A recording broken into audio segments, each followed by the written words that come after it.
Pathologie du pied, traumatologie, rhumatologie, dermatologie. Tous les jours, nous accueillons nos patients, parfois souffrants. Nous les écoutons et cherchons les différents signes cliniques permettant à notre expérience de spécialiste de poser un diagnostic. Certains cas cliniques, fréquents ou plus complexes, nécessitent le besoin d'avoir accès à une base de données des pathologies fiable et validée par un comité scientifique. Découvrez le premier support de diagnostic des pathologies de l'appareil locomoteur. Cherchez les différents diagnostics par des mots-clés, des filtres ou un squelette 3D.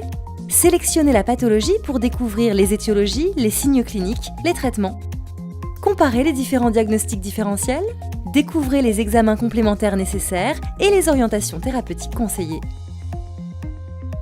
Regardez des vidéos de tests palpatoires et d'auto-rééducation à proposer à vos patients. Éditez des fiches pratiques avec des conseils spécialisés permettant d'évaluer la douleur et de la classer par des scores scientifiques, ainsi que d'améliorer la communication avec votre patient et vos confrères. Bienvenue dans Didoc, support de diagnostic de l'appareil locomoteur pour les professionnels de santé, créé par des professionnels de santé.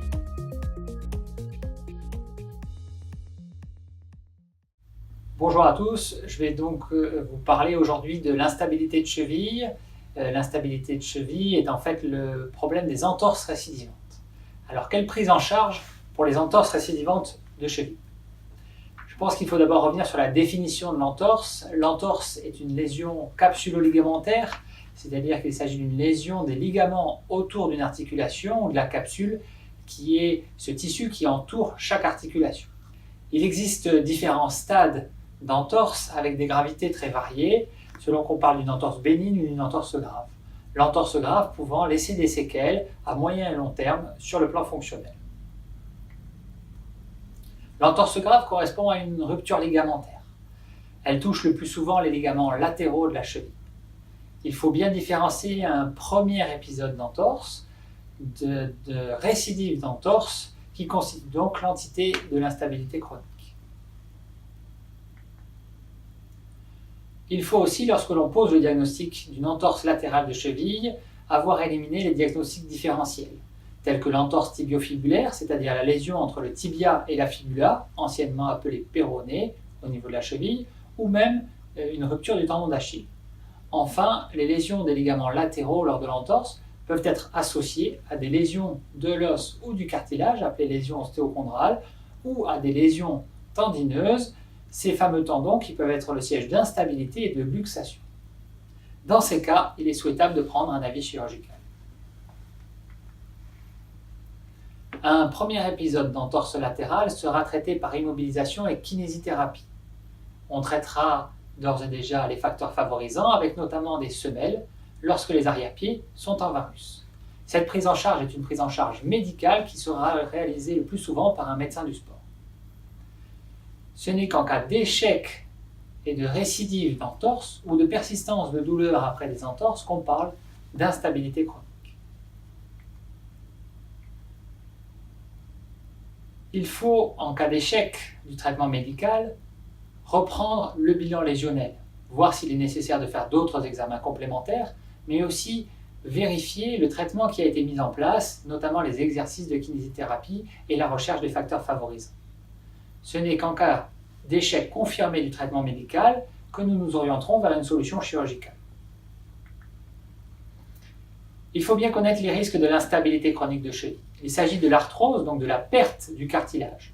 Comme vous l'avez vu sur le film de gauche, cette arthrose se manifeste par des lésions sur la couche blanche de tissu qui recouvre les os, qui est le cartilage et qui permet aux os de glisser l'un contre l'autre.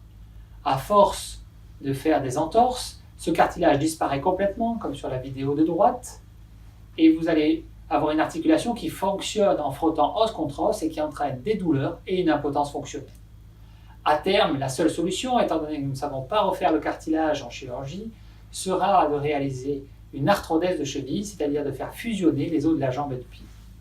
Il n'est en effet pas possible dans ce cas de réaliser des prothèses de cheville qui sont contre-indiquées lorsque les ligaments ne sont plus fonctionnels.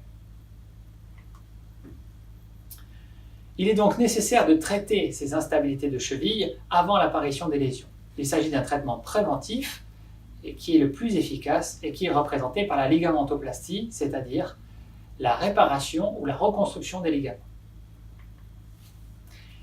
La chirurgie de la cheville a beaucoup évolué ces dernières années.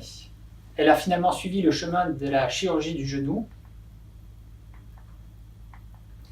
avec un arrêt des techniques qui n'étaient pas anatomiques, c'est-à-dire qui ne recréaient pas le fonctionnement normal de votre cheville, tant sur la biomécanique que sur la physiologie, et avec une diminution de l'agressivité de ces techniques pour diminuer la chirurgie invasive. Actuellement, le gold standard est donc la ligamentoplastie qui est faite sous arthroscopie. Initialement, ou historiquement, cette ligamentoplastie était faite à partir d'un tendon qui était pris sur le bord de la cheville, qui était replié sur lui-même autour d'un os et qui bloquait la cheville. Ces dernières années, deux techniques sont apparues comme le gold standard, à savoir la réparation des ligaments. Lorsque ceux-ci ne sont pas trop abîmés, on peut les resuturer au niveau de leur insertion, quitte à mettre un renfort qu'on appelle une plastie par un autre ligament, ou bien, lorsque les ligaments sont trop abîmés, on peut les remplacer à l'aide d'une greffe tendineuse. Aujourd'hui, nous sommes capables de faire ces deux techniques sous arthroscopie à l'aide des caméras. Ces techniques sont bien entendu publiées et évaluées. Comment choisir? Vous devez faire confiance à votre chirurgien qui va vous examiner, prendre connaissance de vos examens complémentaires, imagerie, avec échographie, radiographie, arthroscanner ou IRM, mais aussi qui va, lors du bilan arthroscopique, c'est-à-dire lors de la constatation péropératoire de vos lésions, décider s'il peut réparer ou s'il doit reconstruire vos ligaments. Il s'agit désormais d'une chirurgie à la carte qui est différente pour chaque individu. Le premier type de ligamentoplastie est donc la réparation. On va pouvoir retrouver dans l'articulation le ligament, on va nettoyer la fibrose cicatricielle liée à l'entorse, puis on va enfoncer des fils dans l'os. Ces fils vont ensuite être passés autour du ligament et vont permettre de raccrocher les ligaments sur leur point d'insertion originel. L'anatomie en haut à droite vous montre les deux faisceaux, le faisceau antérieur et le faisceau moyen, que nous réparons.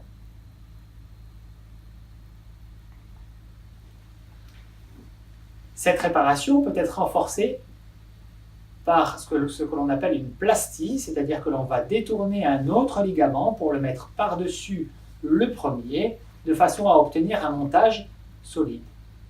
En cas d'impossibilité de réparer les ligaments, nous pouvons reconstruire les ligaments latéraux. Pour cela, nous nous servons d'une greffe. Nous allons faire des trous qui sont appelés des tunnels dans les différents os. Dans ces tunnels, nous allons passer des fils qui nous serviront ensuite à monter ce que l'on appelle la greffe. Donc, 3 tunnels pour 3 insertions. Puis la greffe est montée et sera fixée à l'aide de systèmes spécifiques, vis ou endo-bouton.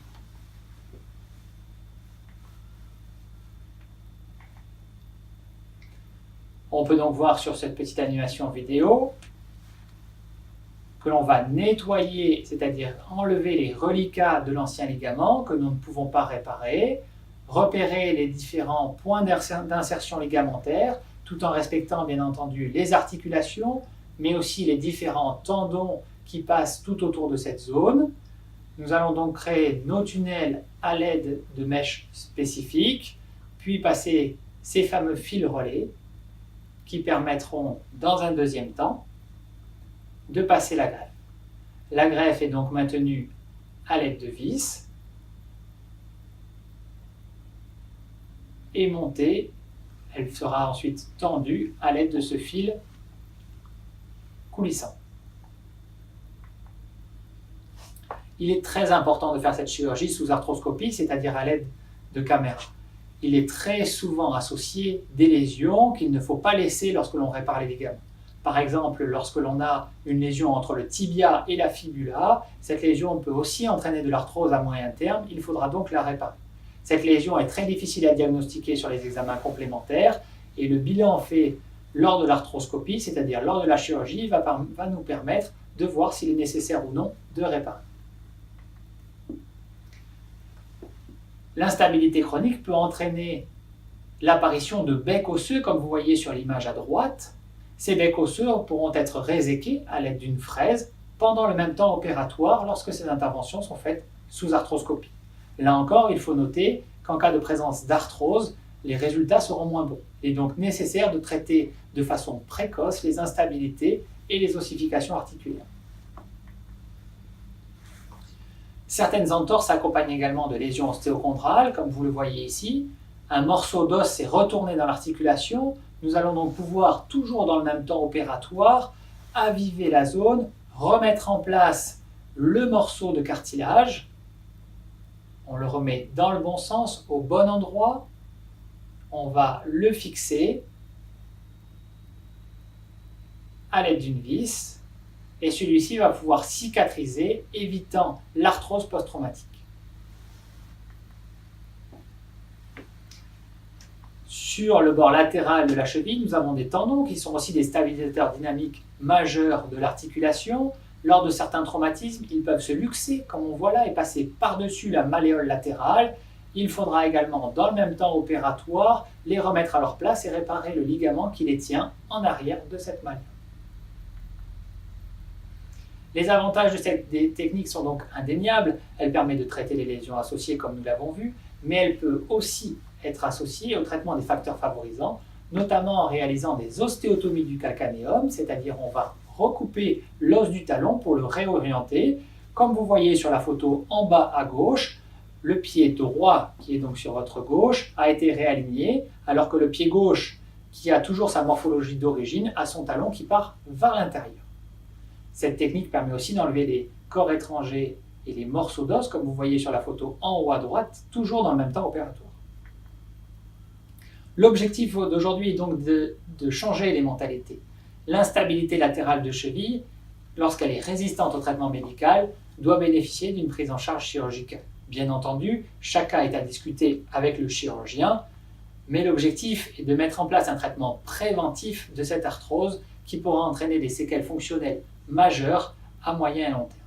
Ne laissons donc plus évoluer les instabilités de cheville. Je vous remercie et toute l'équipe des chirurgiens ostéo-articulaires de la clinique du sport se tient à votre disposition en cas de questions sur les pathologies.